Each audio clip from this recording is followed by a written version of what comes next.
आपका मल बताता है आपके स्वास्थ्य का हाल। मल की बनावट हमारे पाचन तंत्र की और हमारी जीवन शैली का दर्पण है। मल कैसा हो रहा है, जो अध्ययन हुए हैं, ताजा अध्ययन बताते हैं 6-7 प्रकार का मल होता है। बहुत जो प्रूणकोष्ठी होते हैं उनको बिल्कुल छोटे छोटे दाने जैसे, जैसे बकरी का मल होता है वैसा निकलता है। बहुत कड़ा होता है, सीमेंट समझ लीजिए, पत्थर समझ लीजिए, कंकड़ समझ लीजिए, ऐसा। दूसरा नंबर पर होता है वो बिल्कुल जैसे कि पिस्टल का या रिवाल्वर के जैसे कारतूस टाइप के होते हैं, इस तरीके से वो निकलता है। तीसरे नंबर पे आ जाएं, वो हार्ड तो होता है लेकिन बहुत ज़्यादा हार्ड नहीं होता है। और चौथे नंबर का सामान्य होता है। तो तीसरा चौथा फिर भी ठीक है, तीसरा बार भी सामान्य कॉन्स्टिपेशन मान लिया जाएगा, उसमें कहीं फाइबर की कमी है। ये क्या है वो तो मैं बताऊंगा करके। चौथा नंबर वाला है सामान्य, है नेचुरल, कि शुरू से आखिर तक मल बंधा हुआ निकल गया, जैसे केले का छिलका निकाल के फेंकती, गोल मल, मुलायम होना चाहिए, कोई ताकत नहीं, न पतला है, न ढीला है, न चिकना है, न कड़ा है, ये हुआ ठीक मल। इससे पता चलता है कि स्वास्थ्य हमारा ठीक है। चौथा, पांचवें और छठे सातवें कैसे हैं?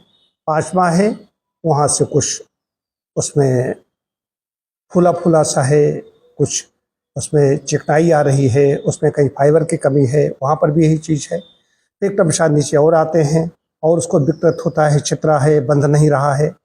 और सबसे लास्ट में आते हैं IBS, जिसे बोल दिया जाता है, इरिटेबल बाउल सिंड्रोम बोल दिया जाता है।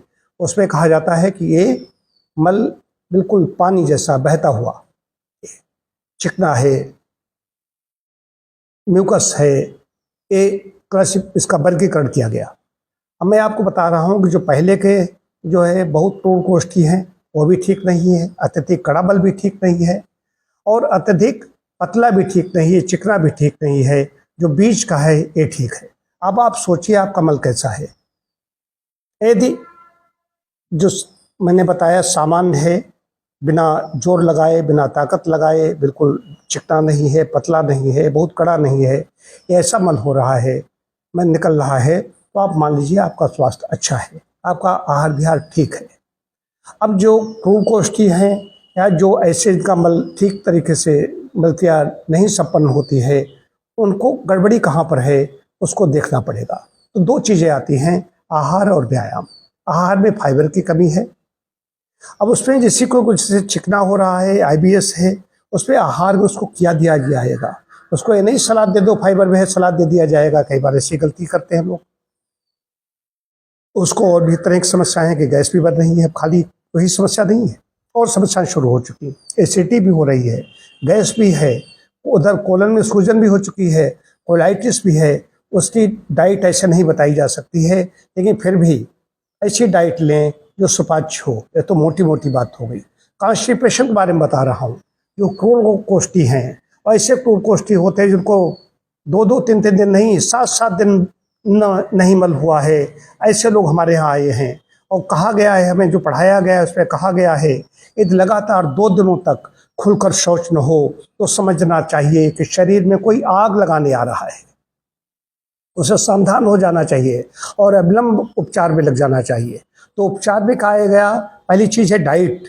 डाइट क्या ले रहे हैं, आहार क्या ले रहे हैं। जो क्रूर कोष्ठी है, या तो कोई दवाएं ऐसी सेवन कर रहे हैं, या व्यायाम नहीं कर रहा है, या पानी कम पी रहा है, या रूखा सूखा खा रहा है उधर, या बात विकार है, या अवस्था ज़्यादा हो गई है। देखिए कई कारण है आते हैं, ऐसा नहीं कहा जा सकता, बताया जा सकता क्या है। देखिए मल कड़ा हो रहा है, उनके कारणों में जाना पड़ेगा।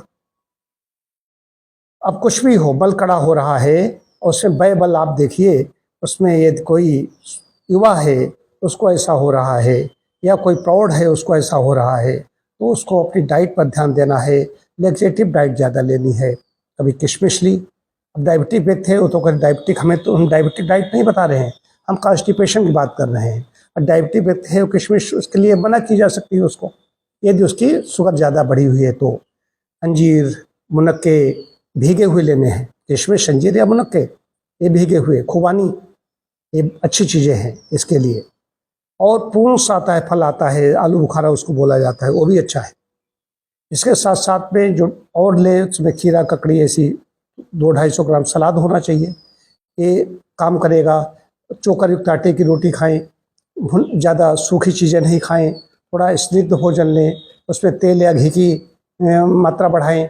नारियल नहीं, घी है, तेल है, ऐसी चीज़ें हैं तो नारियल कच्चा या सूखा गोला आता है, उसको सूखा गोला है उसको भिगो करके खाइए।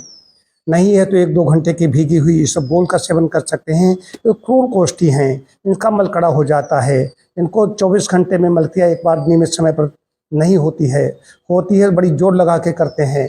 ऐसा लगता है कि मलद्वार है, जो एनस है उसमें जलन शुरू हो गई है, या पाइल्स हो गई है, या तमाम प्रकार की इससे जुड़ी हुई चीज़ें, फिशर है, ये जो इस तरह की फिस्टुला है, ऐसी समस्याएं कॉन्स्टिपेशन से ही होती। मूल में कॉन्स्टिपेशन, फिशर का ट्रीटमेंट कराते रहते हैं, पाइल्स का ट्रीटमेंट करते हैं, लेकिन मूल में क्या है, ये कॉन्स्टिपेशन है। फिर जो सामान्य है उनकी बात अलग है, उधर लूज हो रहा है, उनके लिए फिर देखना पड़ेगा। उनको ऐसा नहीं बताया जा सकता क्या नहीं लेना है, लेकिन उनको लेग्जेटिव नहीं लेना है तो कोष्ठी है, दूध भी सेवन कर सकते हैं, दही भी सेवन कर सकते हैं। ऐसे लोग हैं दूध का सेवन नहीं कर सकते, जिनको IBS है, उनको दूध से बने पदार्थ बंद कर दिए जाते हैं। तो ये अलग अलग है। कुरकोष्ठी है, पपीता का सेवन करेगा, वो लोग पपीता का सेवन नहीं कर सकते हैं, वो लोग सेब का सेवन कर सकते हैं। ऐसी चीज़ों का सेवन करें, खिचड़ी ऐसी जिसका मल मुलायम, मतलब कि मल ज़्यादा जोर न लगाए, कहीं कोई आँत में सूजन छीलन न पैदा हो जाए जा करके। और इधर इनका है लेग्जेटिव जाएगा, थोड़ा स्निग्ध भोजन जाएगा, उसको स्निग्ध भोजन नहीं दिया जाएगा। तो दोनों में बड़ा अंतर है। बेल का सेवन कर सकते हैं, बेल का दोनों ही सेवन कर सकते हैं। बेल के बारे में कहा ही जाता है कि कब्ज और दस्त दोनों को दूर करता है। तो एकदम ऐसा नहीं बता रहा हूँ, लेकिन मल यदि सही नहीं है, हमारा कहना है, तो मोटी मोटी बात आप बताती है। तो व्यायाम तो आपको करना ही, टहलिए 40-45 मिनट, 30 से 40 मिनट टहलिए, थोड़ा सूक्ष्म व्यायाम कीजिए, पेड़ों के, पेट के, इसके व्यायाम होते हैं, जो आसन हैं इनको कीजिए, प्राणायाम कीजिए, पर्याप्त नींद लीजिए। पानी जो कुरकोष्ठी है कम पीते हैं, पानी ज़्यादा पिएं, नियमित समय पर पानी पिएं। सुबह उठकर सोकर उठने पर पीना है, रात को सोते समय पीना है। कई लोग ऐसे होते हैं उनका मल शुरू में कड़ा हो जाता है, बाद में ढीला या चिकना या पतला हो जाता है। भांत के लोग हैं, मल शुरू से लेकर आखिर तक जिनका ठीक निकल रहा है, वही उनका स्वास्थ्य अच्छा माना जाएगा। ये करेंगे, थोड़ा ध्यान करेंगे तो मन से भी संबंध होता है। तो नियमित समय पर खाइए, नियमित समय पर पानी पीजिए, नियमित समय पर सोइए, जागिए, व्यायाम कीजिए। ये तो ही बात हुई। यदि आप अभी कुरकोष्ठी नहीं है, IBS नहीं है उनके लिए, और जिनको ऐसी समस्या हो गई है, और कहीं न कहीं इस तरह के जो चिकित्सालय हैं उनसे संपर्क जरूर करें।